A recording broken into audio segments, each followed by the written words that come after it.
So Corey said that money is not important. And usually I don't respond to these kind of things, but y'all need to go read the thread on this one. It's pretty interesting. Corey said that money is not important. And I said, well, you go try to build a community without money, and let's see what happens. Then Corey decided to tell me that I don't care about the community. I'm just on here trying to flex. Well, let's take a deep dive into that. So, Mr. Corey, I see that you are a barber up in, I believe, Louisville, Kentucky. That's cool. You're making money. But I guess you're not keeping that money. I would imagine that you're giving all of that money away since money is not important.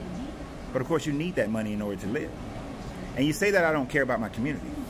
Although if you had researched my company, Uncle Ren's Popcorn, then you would know that we have a fundraising program, and almost every year we raise somewhere in the neighborhood of about $70,000 that goes into the black communities, because those are the communities I do my fundraisers with.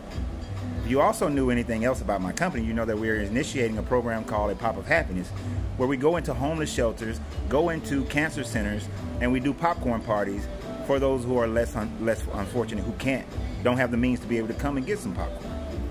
Now, Corey, I hope that you are going into the homeless shelters, going into the schools, giving away free haircuts, helping out in the community. I'm pretty sure you're already doing that. I'm going to assume that you are. If you're not, I hope that you begin a program like that. Get other barbers to join you and go in and give free haircuts to the homeless, free haircuts to kids on their first day of school or something like that. I hope that that's something that you're doing, or maybe before picture day, so that they have something memorable that they really love.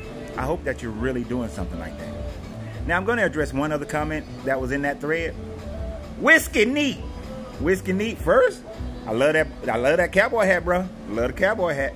And you seem like a pretty fun dude. But you said that people live off the grid all the time. No, they don't. People don't live truly off the grid. See, we would say if a person has solar panels, you know, well water, they don't have phones, and they don't have internet, they're off the grid. But guess what? Every year they got to pay taxes. You need money to pay taxes. I'm sure that if their axe break, they're not in the backyard smelting metals in order to make a new axe. I'm sure that they have a vehicle, but I'm pretty sure that they do not have a gas station or a oil refinery on their property. I'm pretty sure that when they need clothes, they're going into town and they're buying clothes. People living off the grid means that you don't have a digital footprint. That's actually living off the grid, where it's harder to track you.